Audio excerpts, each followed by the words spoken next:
مساء الخير عليكم وعيدكم مبارك سعيد. يوسف الليلي نجم المنتخب الجزائري واللاعب السابق لمجموعة من الأندية أبرزها الترجي التونسي، قطر القطري، أونجي وبريس الفرنسيين بمدينة الدار البيضاء باش يتفاوض مع أحد قطبي المدينة واللي هما كما معلومين فريقي الوداد والرجاء الرياضيين.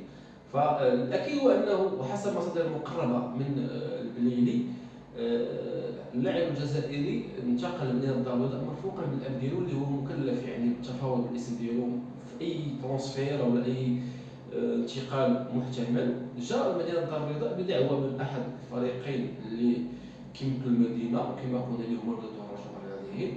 وما نطول عليكم وندخل يعني في الموضوع ونعطيو الاسم ديال النادي اللي مهتم بالتعاقد مع الليلي. فالبليلي جاء كيف ما قلت مرفوق بالاب ديالو مدينه الدار البيضاء بدعوه من فريق الرجاء الرياضي. محمد بن طريقه رئيس فريق الرجاء الرياضي يعني باشر منذ يعني الاتصالات ديالو مع البليلي ومع الاب ديالو وتوصل الى اتفاق يعني نقدروا نقولوا انه مبدئي لانه المشاور على انه البليدي انتقل مع الاب ديالو لمدينه الدار البيضاء باش يعقد جلسه ديال التفاوض مع بودريقه. فهذا كدل على انه كانت هناك يعني مفاوضات عبر الهاتف فيما سبق وكان تقدم ملموس اللي خلاو على انهم ينتقلوا مدينه الدار البيضاء باش يتفاوضوا مع الفريق الاخضر بشكل رسمي.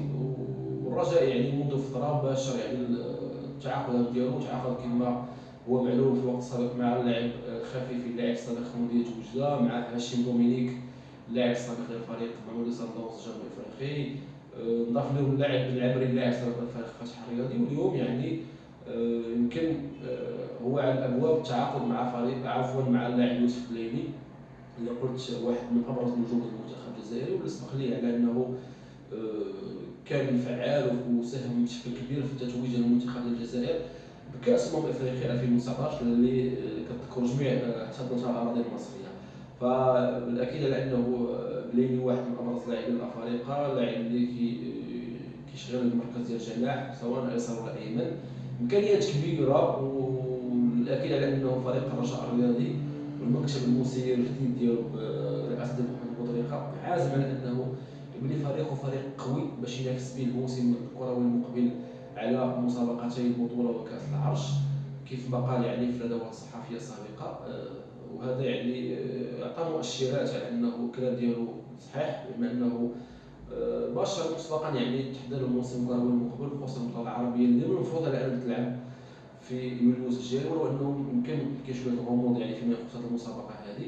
فبخلاف فريق الوداد الرياضي اللي الان يعني ما كاين شويه غموض.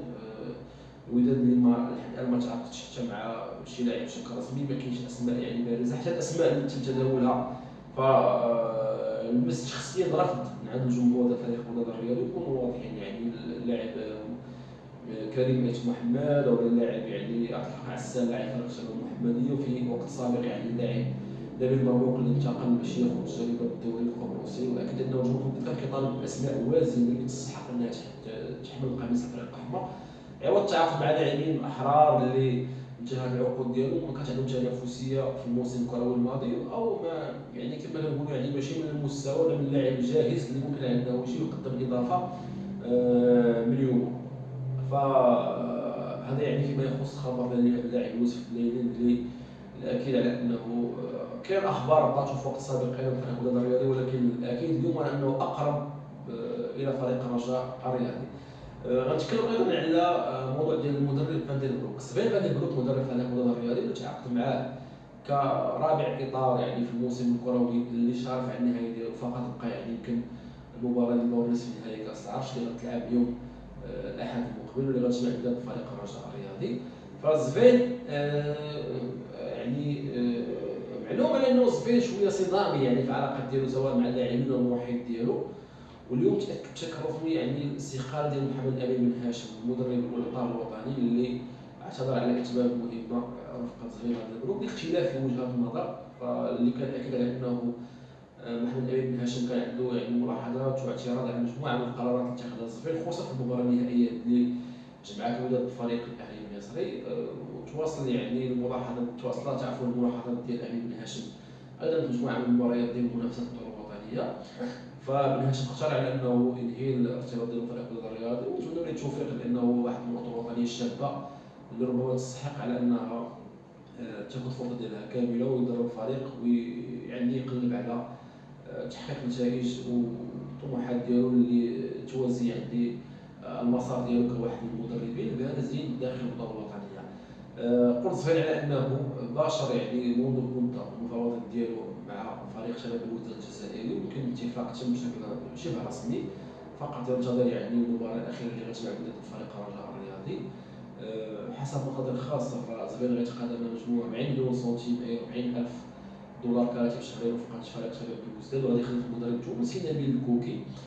الزفير اللي استفز الوداد والوداديين يعني في خارج اعلاميه اخيره خصوصا على القنوات المصريه بعد النهائي امام الاهلي المصري، فالاكيد على انه المقام ديالو لن يطول بفريق الوداد الرياضي، وكان خطا من الاساس التعاقد معه لانه كانت تنبيهات يعني بالطبيعه والشخصيه ديال المدرب. يمكن توفق في مباراه واحده اللي كانت امام فريق صدوات الجنوب الافريقي ولا باش نعطيو حقه، ولكن يعني اساء تدبير مجموعه من المباريات الحاسمه اللي كلفت الوداد خساره نهائي دوري ابطال افريقيا امام الاهلي المصري، امام واحده من اضعف نسخ الاهلي المصري، اضافه الى لقب البطوله الوطنيه اللي توج به فريق الجيش الملكي. فهذا يعني باختصار يعني باش ما نطولش عليكم اهم الاخبار المرتبطه بفريق الوداد والرجاء الرياضيين. الرجاء ايضا اللي اكد على انه غادي يواصل البحث على لاعبين باش يعزز بهم صفوف الفريق، خصوصا لانه كاين مجموعه من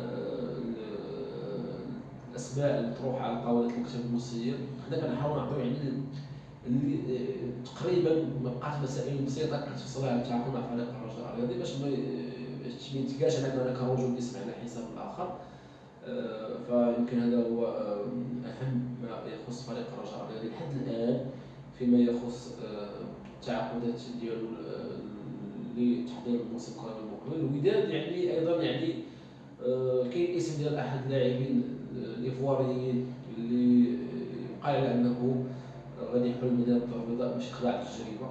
وهنا ستتساءل وستغرب واش الوداد باقي فريق ديال اللي جرب لاعبين باش يتعاقد معاهم، واش الوداد كيخصو لاعبين اليوم اللي يجيو يعطي الاضافه من غدا. وكاين احصائيات، كاين مجموعه من المعطيات ولاعبين القيمه السوقيه ديالهم معروفه، لاعب مزيان راه خصك تعطيه واحد المبلغ مالي مهم ومعني اللي كيواجه الاسم ديالو. الوداد اللي مقبل على البطوله العربيه، مقبل على السوبر ليغ، غادي يدخل ايضا المنافسه على دوري ابطال افريقيا الموسم القادم المقبل البطوله الوطنيه.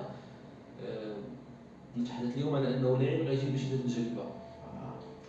يعني صراحه الصغري يعني فريق بحال الوداد مازال يوصل المكتب المسير ديالو بقياده سعيد نصر على انه يخضع مع اللاعبين للتجربه في الوقت اللي كيلزمو على انه يتعاقد مع اللاعب الجاهز، تحرك على باقي الانديه خصوصا الانديه المعنيه بالمنافسات القاريه الموسم المقبل بمعنى الرجاء الجيش ايضا اللي حضر لائحه ديال اللاعبين اللي غيغادروا وحضر لائحه ديال اللاعبين اللي غيتعاقد معاهم.